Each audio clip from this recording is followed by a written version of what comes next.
Welcome to the Advanced Freelancing Podcast. Every week, you'll hear strategies for building your online service-based business your way. And now, here's your host, veteran freelancer, author, and TEDx speaker, Laura Briggs. Have you ever been asked if you could keep a project confidential?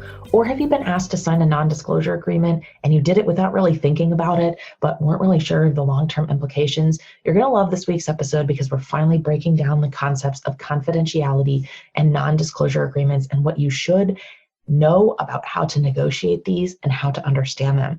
My guest today is Marc Isaacs. He's a freelance copywriter and screenwriter based in San Antonio, Texas. He works with small and medium-sized businesses in multiple industries: travel, technology, medical, entertainment, AI, and more. He has been a freelance writer since 2004 and previously worked in broadcast news.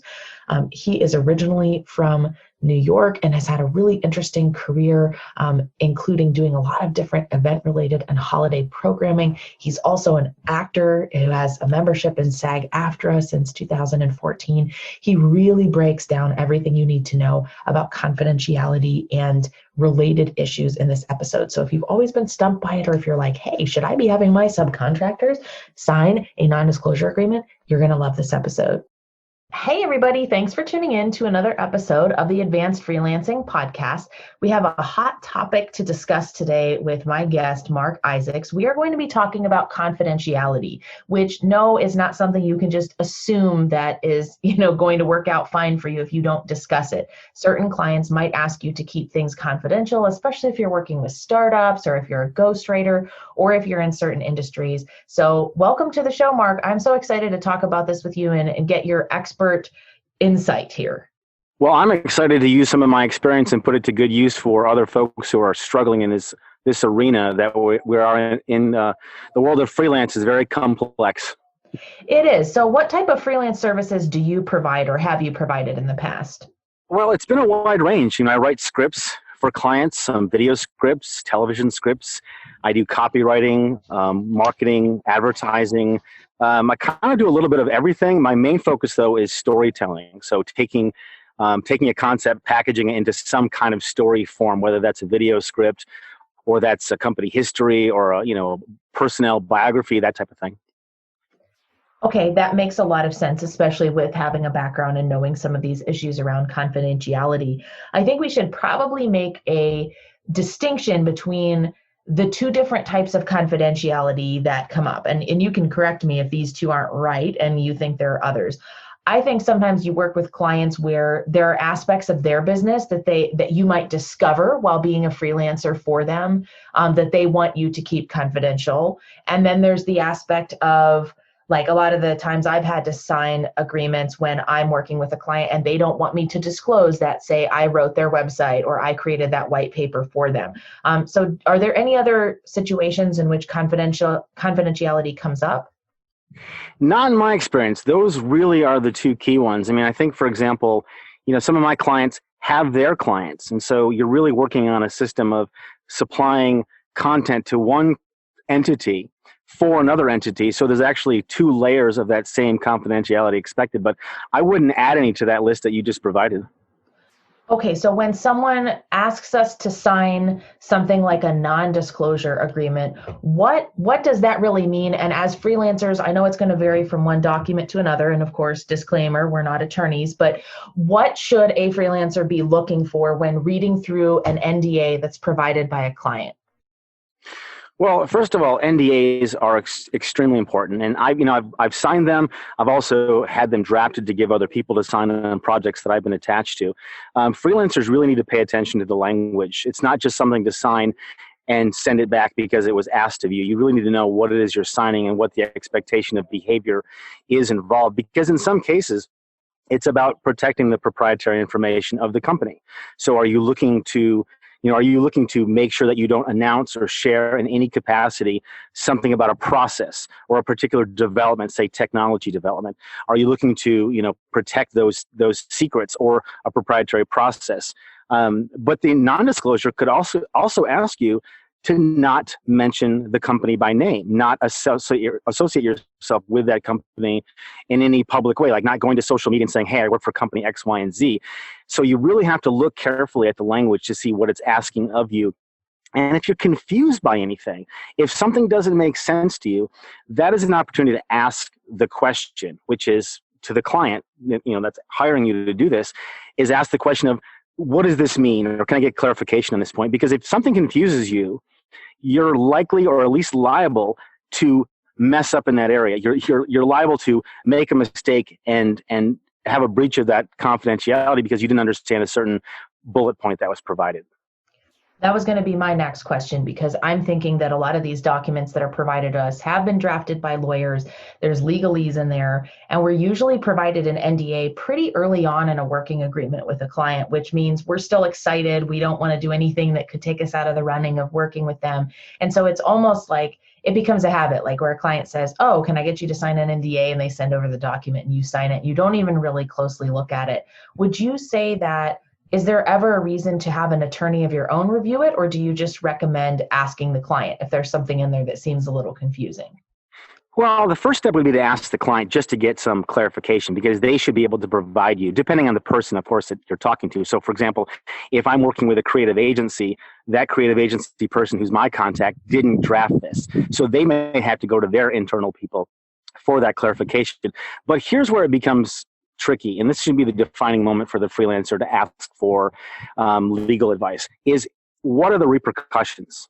So, for example, if I have access to information and I unwittingly or by mistake release that information, what's the consequences of that? If the consequences are I may not work with that client again, that could be a problem. If the consequences are I'm going to be sued, if the consequences are I'm going to be potentially sued and they're going to want to collect, money from me, that's a bigger problem. And so that's where you need to say to yourself, in the language of this NDA that I'm signing, is there a consequence that I could potentially face some major liability that's going to affect me, affect my pocketbook, affect my bank account? And that's when I'd say go to an attorney who can help you navigate.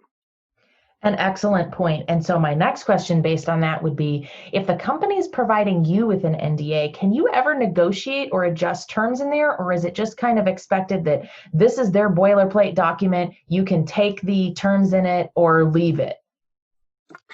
Well, I think like everything else, I think you should be asking yourself this, is that what do I want out of this relationship? I mean, we're talking to freelancers, obviously, so we're talking to the people who are crafting the content, who are writing the scripts and the copywriting that's going into, helping this company flourish and thrive.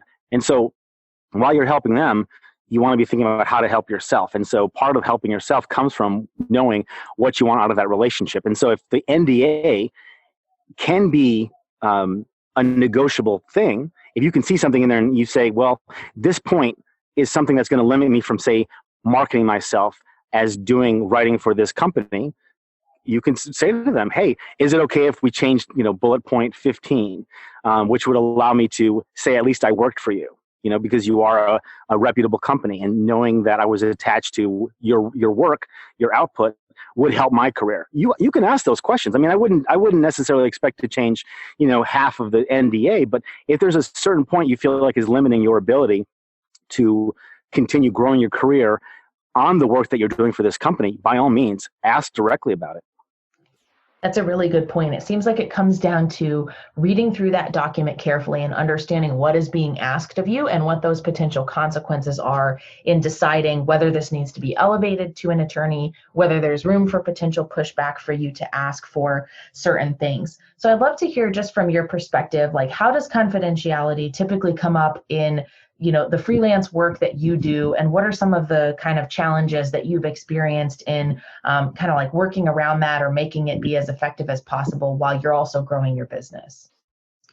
Well, I had a precedent for myself when I was an employee. I worked at an advertising agency, and this advertising agency had some pretty big name clients. These would be clients who you would recognize, no matter what field you're in, no matter what type of work you do, no matter how you live your life. These are clients that work in technology and food service and things like that. So the names are pretty recognizable. And so this advertising agency verbally basically insisted that we did not publicize who we worked for, where we were creating content, or who we were meeting with to create that content. So that kind of laid the groundwork for me going into the freelance world after that, to recognize that it's something to be mindful of, to be aware of. And so when I've entered into those relationships, I think my expectation is confidentiality. My expectation is I'm going to operate in a way that protects this client regardless of what is said to me verbally, regardless of what is said to me either in an electronic communication, a phone conversation,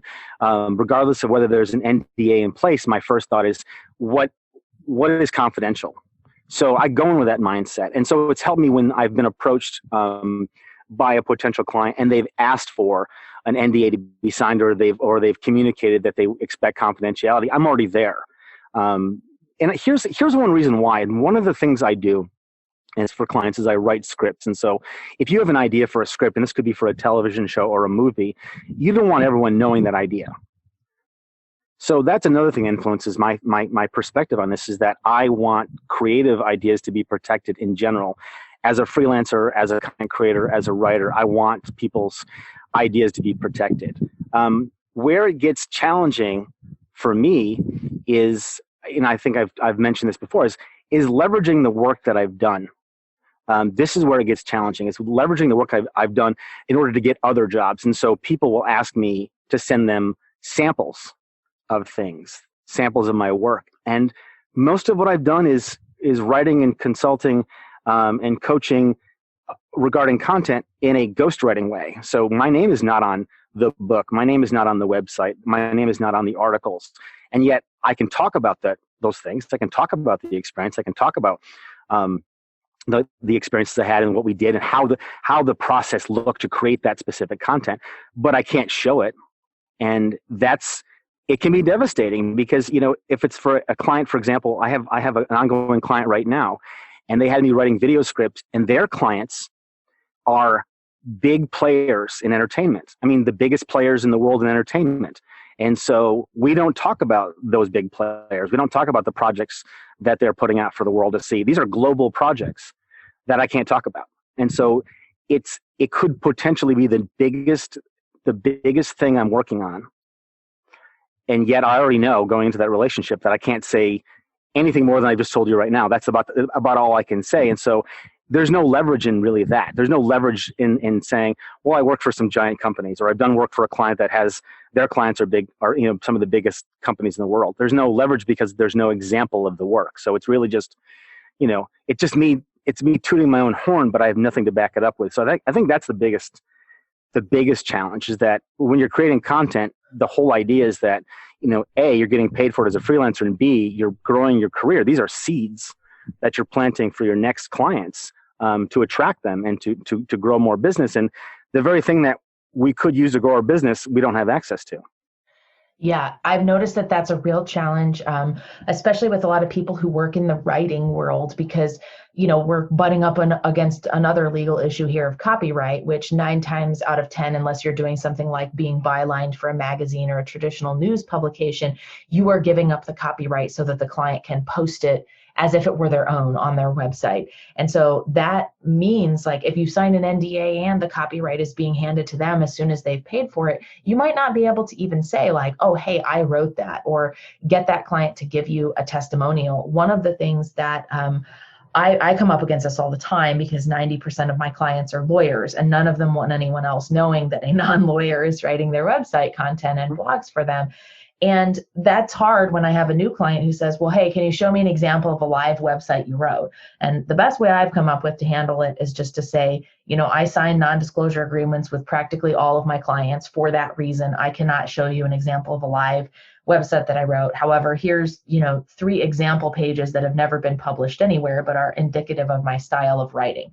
A lot of clients actually seem okay with that because they see that you're holding up in integrity what you've done for previous people. So they get the feeling like, oh, this person takes NDAs seriously. They take confidentiality seriously. If I hire them, they're probably going to act the same way about my work as well. So it is a little bit of a stumbling block. I think it's really hard. And I'm curious if you have any ideas around this when you're looking for testimonials.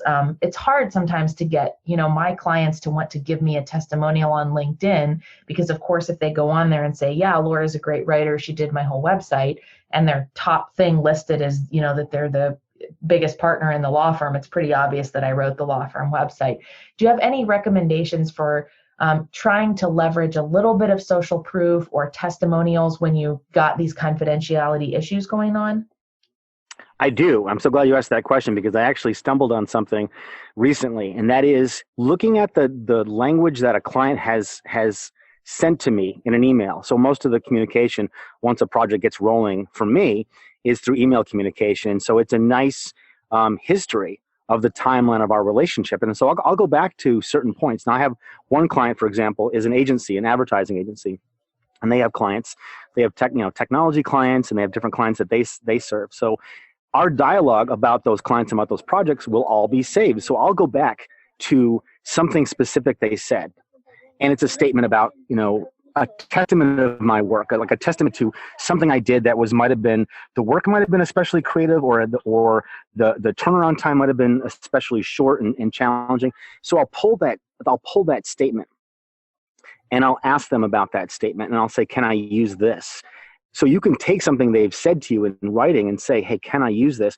And here's how to shape it.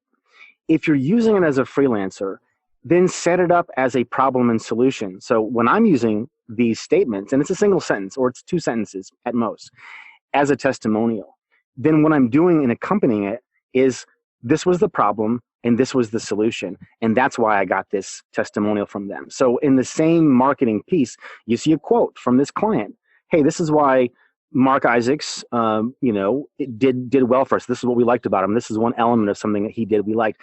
And then with the accompanying copywriting, it's basically, this was the problem. And again, it's generic. It's just a generic problem. It's not a generic problem, meaning it's not specific to an industry, but I don't mention the client. I don't mention the specific scope of the project or details, but it's a general thing. Like, we need a copy in less than 72 hours on this particular video script. So I'll mention what the problem was and then how I approached the solution. So that's something I just figured out recently, that it goes right to the very thing that they've told me that they liked about my work. And so it's not like something I'm making up. It's not me generically asking or generally asking for a testimonial. It's like, you said this. These were your words. Is it okay if I use those words in conjunction with this problem and this particular solution? Are you curious about how to get started working as a search engine optimization writer? Always loved writing, but don't understand the technical elements? No worries, you can easily teach yourself. And this podcast episode is sponsored by the Advanced SEO Writing for Freelancers and Bloggers course. You can learn more all about how to choose keywords, how to pick topics for your clients, how to complete a content strategy audit, and how to write a fully optimized SEO piece of content writing that you can sell for $50 and up. Check out tinyurl.com/advanced SEO writer to learn more about this course and to enroll. That's a really excellent strategy to approach this problem that comes up with, all different kinds of freelancers, but especially writers. One of the things that I've done too is to ask, if maybe they're not comfortable acknowledging that we work together on certain projects, we certainly could have met somewhere else or worked on a volunteer project or something like that together. So if they've given me positive feedback about me or about my work ethic or something like just being professional, I will ask then, are you willing to leave me a testimonial on my LinkedIn profile? You don't need to mention that we worked together on XYZ project and Laura did all these certain things, but are you willing to just talk about, we had the opportunity to work together for 3 months. Laura was very professional. She communicated well. A lot of times people are willing to do those things, especially if they've already said it, like you said. And then for things that don't have to have their name attached to them, if my clients have given me really great commentary and feedback, sometimes I will screenshot that in an email and cut out their name and any name of their company and say like, hey, can I add this to my PDF of feedback? Or can I reference the quote that you gave me about how great my writing is as you being a CMO in a California-based digital marketing agency. Like no one's going to figure out who that is or what company that is. But if it's really good feedback, I might still go with something that does seem like it came from a person without a specific name. So there are ways around it. Like don't give up if you have signed something with confidentiality. Now, when you're running a freelance business too, sometimes we hire other freelancers. Is there ever a time when we should be thinking about giving NDAs to people we work with? I made my advanced reader team for my book sign NDAs, for example, because I didn't want them revealing cover titles or the chapter outlines or the content inside. But are there other cases when it would make sense to use an NDA in your own business? You're speaking specifically about something that a freelancer is running, like they're the decision maker, Yes. They're the content creator, they're the one that's shepherding that project, right? Yes. So in that case, I would say it just depends on, as a freelancer, what it is you want protected, because if indeed you are going out to your circle of friends or your community of writers and other freelancers, I think no matter what the project is, I think if you go in thinking that you want to have confidentiality, then consider using an NDA. Feel like it's okay to ask your peers and colleagues and contacts to sign that non-disclosure, because all those answers come back to you. Is this project protected? Did I do enough to protect my intellectual property? And even though you're operating, say, as a single small business owner, an entrepreneur, a freelancer, just running your own thing, your ideas matter. You could have a potentially billion-dollar idea that you're sitting on. And, I often go back to the idea that I tell this story when I talk about writing. There's a story I talk about that took place in the 1930s, and I'll just give you a snapshot of it, where the wife of somebody working at an appliance company had an idea, and she was sitting on this idea, and then she took it to her husband. He took it to his company, and they liked the idea. The company liked the idea so much they offered her and the husband, they offered them like $15,000 cash on the spot, or they offered them, $30-some thousand that they took it in incremental payments over several years. Well, the husband and the wife took the $15,000 in cash. It was the 1930s, Great Depression and all. But her idea, was putting shelves in the door of a refrigerator. So the idea that she had that they made $15,000 from, within a couple of years, every refrigerator manufactured had shelves in the doorway. It was $1 billion idea. Wow. So I use that when I talk to freelancers, and I say, what you have right now could be $1 million idea or $1 billion idea. And the fact that you're just treating it with nonchalance tells people around you that it's not important, or that you don't treat it as important. So even having that bit of infrastructure in your own potentially casual relationships, throwing in that NDA in and letting people know, hey, this is important and I want this idea to be protected, conveys a sense of significance of the work you're doing. It doesn't matter how low level you think your work is. Anything you're doing is important. Anything coming from you, especially in the creative field, deserves to be protected.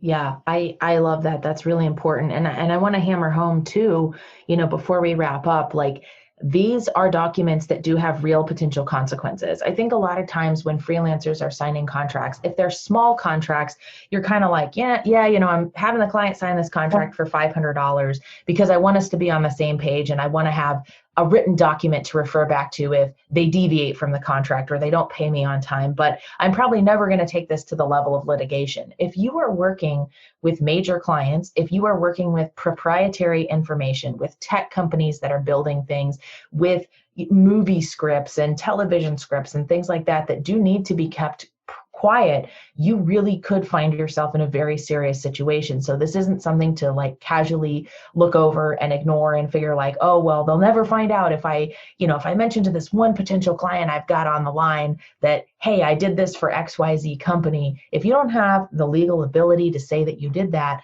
it really could get back to them. And aside from the potential legal consequences, if you are niched in a particular industry, you don't want to gain that reputation for being the person who doesn't uphold their word. So even if the company decided not to take action legally, things like that do spread, and you don't want to be known for being that kind of person who doesn't really either understand or follow NDAs.